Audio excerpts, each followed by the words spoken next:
Madame, monsieur. Hello everyone, hope that you are doing well. Bienvenue à tous sur cette nouvelle chaîne, du moins sur la chaîne de vos résumés préférés. Abonnez-vous si ce n'est pas encore fait parce qu'ici c'est 100% Madame, monsieur.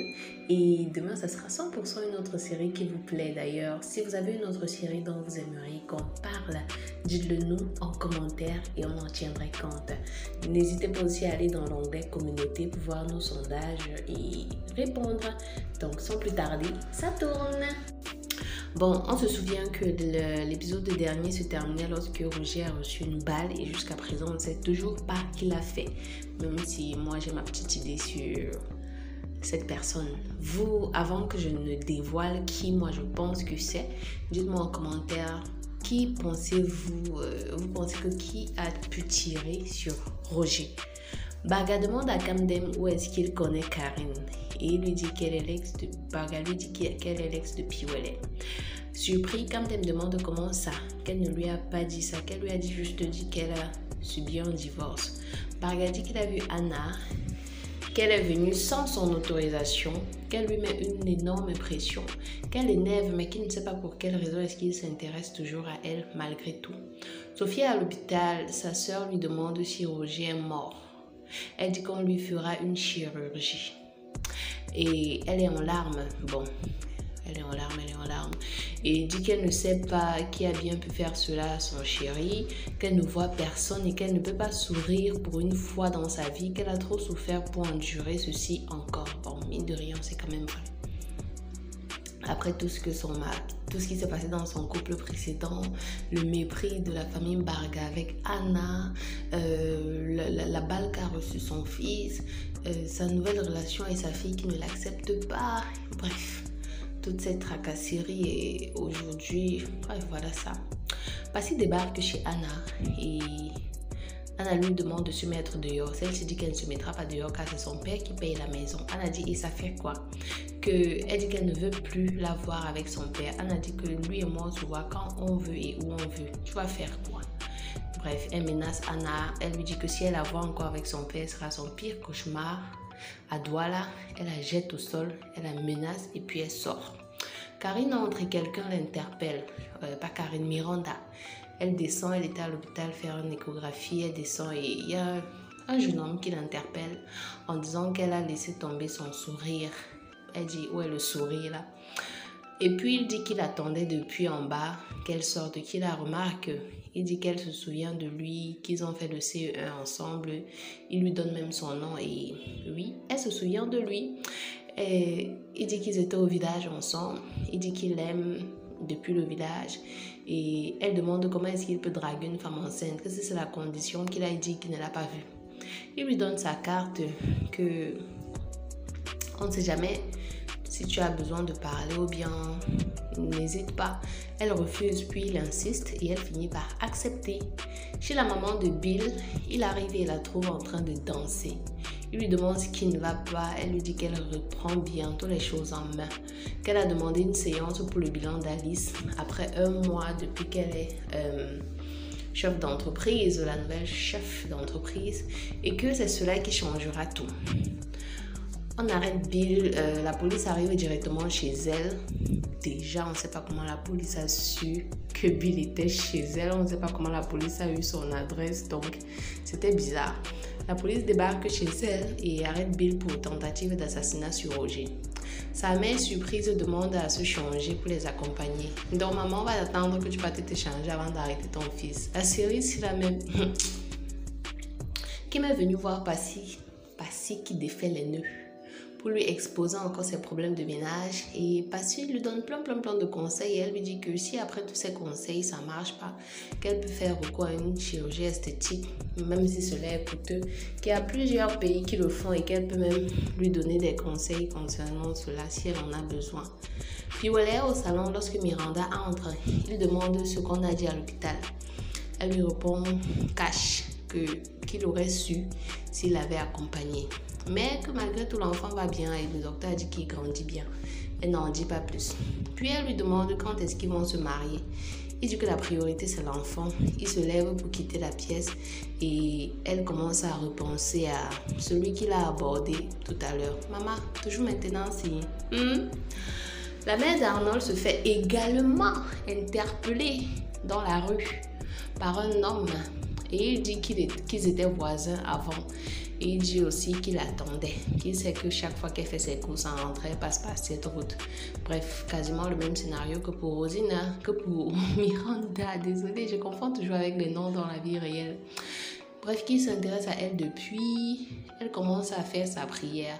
Il dit que depuis, il l'aime, mais comme elle était mariée, il respectait son mariage, sauf que là maintenant, elle est veuve. Donc, il se dit qu'il peut se lancer. Elle dit qu'elle a donné sa vie à Dieu. Il dit qu'en tout cas, pense-y, parce qu'on ne sait jamais, pense-y vraiment. Et puis, il dit qu'on croit en Dieu, on ne lui donne pas sa vie. Donc, Bill est au commissariat et on l'interroge. Il dit qu'il n'a rien à foutre de Sophie, donc il ne voit pas pourquoi est-ce qu'il aurait essayé de tuer son mari. Qu'ils ont divorcé depuis et qu'il a accepté cela. Malgré tout, l'officier l'accable d'accusations et tout, et Bill nie tout en bloc. On dit qu'on va le garder quand même pour la suite de l'enquête. À votre avis, qui a tiré sur Roger? Je vous le demande encore. Parce que moi, je sais déjà qui l'a fait. Austin entre chez lui. Il trouve Kim, qui aimerait lui parler. Comme d'habitude, il sort son refrain. Je suis fatiguée. Elle dit qu'elle ne sera pas longue. Il prend place et ne la regarde même pas. Elle dit qu'elle veut faire une chirurgie et qu'elle aimerait qu'il lui donne un peu d'argent pour aller à Marseille le faire. Il dit qu'il ne lui donnera même pas 5 francs. Elle dit pourquoi est-ce qu'il agit ainsi alors que dans la société où il est, il vend des billets d'avion. Il dit oui, il vend des billets d'avion mais pas des avions. Et qu'on le laisse aller se reposer. Il abandonne la table et il s'en va comme d'habitude. Miranda est au snack avec le jeune homme. Toujours aujourd'hui, maman. Elle dit qu'il ne l'aime pas, qu'il a juste le fantasme d'aller au lit avec une femme enceinte. Il dit qu'il n'est pas motivé par le sexe. D'ailleurs, ils peuvent attendre jusqu'à la fin de son accouchement, qu'il n'a aucun problème. Mais que si elle n'est pas mariée, elle peut au moins l'accepter dans sa vie. Elle dit qu'il a invité au snack parce qu'il a peur d'aller chez lui et que sa femme les surprenne. Il dit non, qu'il n'est pas marié, mais que si elle veut, ils peuvent très bien y aller. Il dit qu'il aime. Et puis, ils se mettent à boire. Bon, ne vous inquiétez pas, ils buvaient du jus. Mbarga est au snack avec Anna. Il dit que Passy aurait dû lui percer l'œil ou casser même sa mâchoire, qu'elle ne l'approche plus, qu'il va ouvrir un compte pour l'enfant et pour elle et qu'il ne veut plus la voir. Elle dit qu'elle va, bref, elle disait ça dans ses pensées, que c'est comme si la dose du charme est déjà finie, qu'elle va rajouter la dose. Donc, on conclut bien que Mbarga est charmée par Anna. Ok, bon, on n'a pas vu, souvenez-vous que depuis le début de la saison 3, on n'a pas vu Passy et Sophie ensemble dans une scène. De même qu'on n'a pas vu Passy et Kim ensemble dans une scène. On a comme l'impression qu'on a mis Sophie à l'écart de tout le monde parce que même beaucoup d'autres membres de la famille, depuis le début de la série, on ne l'a pas vue vraiment avec les gens. On la voit juste avec Roger, ses enfants, Roger, ses enfants, Roger, ses enfants, sa soeur, son père. Dites-moi en commentaire un peu si vous aussi vous avez fait cette remarque-là. C'est bizarre quand même. La mère de Bill vient le défendre. Elle demande qu'on le libère en continuant l'enquête. Qu'elle s'engage pour lui, qu'il ne fuira pas. Et elle est appelée à signer une fiche de... Je crois que c'est une fiche de reconnaissance ou c'est de moralité, je sais pas moi quoi. Au cas où Bill fuit, elle, on peut l'arrêter à sa place, c'est quelque chose comme ça. Et elle le fait. Elle signe également un chèque pour remettre au commissaire, sauf que celle-ci refuse en disant que l'État lui en donne déjà assez. Maman, l'État ou Mbarga, il faut préciser, parce que nous on connaît. Austin dit qu'il est amoureux de Karim. Et quelle est la candidate parfaite pour lui vu qu'elle est stérile et que lui ne veut même plus avoir d'enfant. Elle dit qu'elle ne veut plus avoir affaire à un homme marié dans sa vie. Il dit qu'elle ne s'inquiète pas qu'il va se séparer. Elle lui demande ce qu'il dira à son meilleur ami après s'être mis en couple avec son ex-fiancée, son ex-femme. Il dit que c'est un grand garçon, je vais juste lui dire qu'on est ensemble et c'est tout. Il lui fait un bisou et elle s'en va. En tout cas, la série ici, c'est bizarre. C'est-à-dire, on n'a jamais vu Austin et Karine ensemble discuter, avoir même une conversation. On n'a jamais vu même Austin recevoir un message de Karine. On n'a jamais vu Karine appeler Austin. Donc, c'est bizarre. C'est trop flagrant, choquant, cette manière qu'ils ont d'insérer les personnages dans les séries. On n'annonce pas, il n'y a pas de transition. Ils auraient bien pu prendre quelqu'un d'autre. Mais pourquoi Karine? On ne l'a même pas annoncé aux yeux du public et elle est déjà là en train de flirter avec Austin. Qui aurait cru qu'Austin s'intéressait à Karine? On aurait au moins pu mettre subtilement ça dans certaines scènes, au moins montrer à la saison 2 comment est-ce qu'il regardait déjà Karine avec attention et tout. Et puis là, on aurait compris que oui, forcément, après, il avait demandé le numéro un jour et aujourd'hui, il n'a jamais fait genre, elle l'intéressait. Bref. C'est la série. Oh. Sophie dit à son père qu'on dirait qu'elle est maudite. Elle aussi est persuadée que Bill est derrière la tentative d'assassinat de Roger. Papa leur dit qu'il ira la venger en prison en tuant Bill lui-même de ses propres mains. Il console sa fille et elle lui demande de laisser la police faire son travail, qu'elle ne veut pas avoir encore une autre charge ou un autre malheur si lui il est arrêté et mis en cellule. Elle dit qu'il prie plutôt pour que Roger se rétablisse. Il dit qu'il jure qu'il ne peut pas laisser ça passer. Arnold dit à Alice qu'il est venu déposer sa démission, qu'il ne veut plus travailler dans une entreprise d'immoralité, que sa religion interdit cela. Elle dit qu'en quoi est-ce que les actes des gens le dérangent.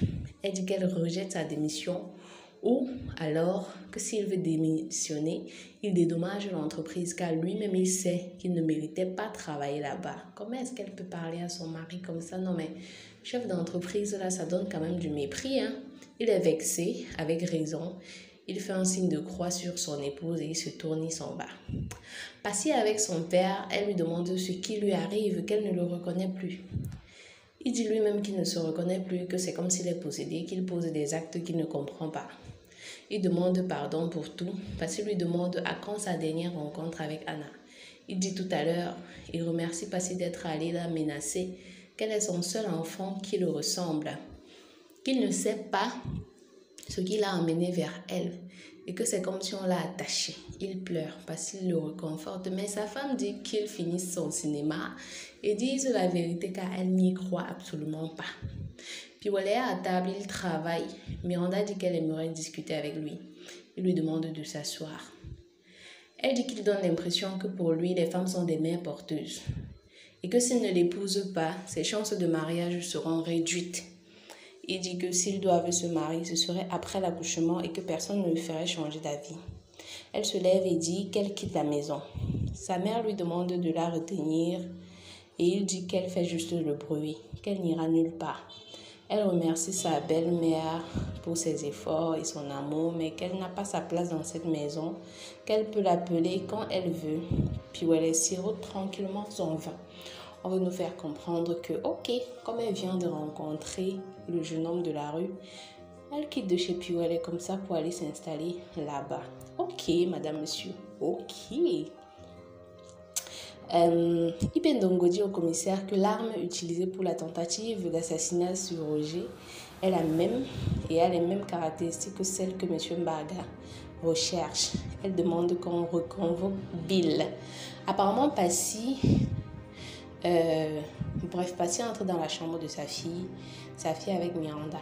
Donc apparemment, quand Miranda a quitté le chez Piouelle, elle est allée revivre chez Passy. Passy demande à sa fille de sortir pour qu'elle parle avec Miranda.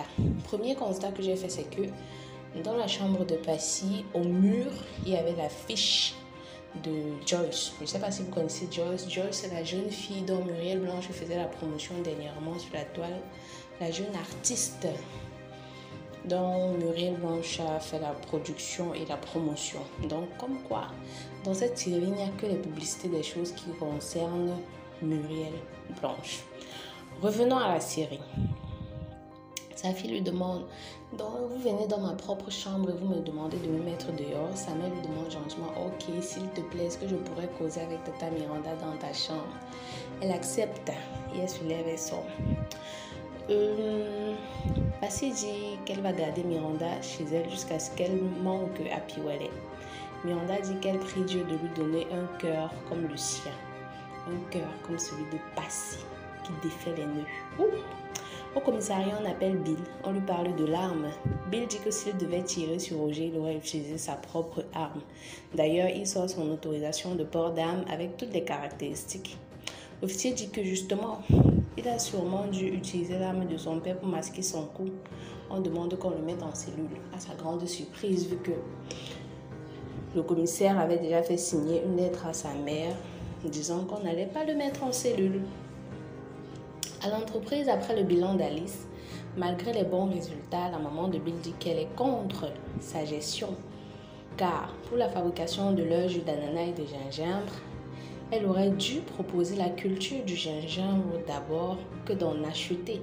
C'est une dépense énorme, mais elle dit qu'elle manque de vision. Imberg a dit qu'elle est plutôt opportuniste car cultiver aurait pris du temps. Et ils n'ont pas ce temps-là. On fait le vote et on demande qui est contre Alice. Tout le monde, certaines personnes se sont mis à voter. Tout le monde a été surpris lorsque Camden a dit qu'il vote pour Alice. Et Karine, sa bien-aimée, a dit qu'elle vote contre. Tout le monde a été surpris de dire, mais comment Karine peut voter contre Alice alors que son mari vote pour, vu qu'elle ne connaît pas Karine? Comment est-ce qu'elle peut vouloir qu'elle quitte l'entreprise? Bref, maintenant pour la petite histoire. Moi je savais déjà que, je vous l'ai dit dans un épisode, que Karine a été envoyée par la maman de Bill pour venir faire une mission et tout. Donc je savais tout cela.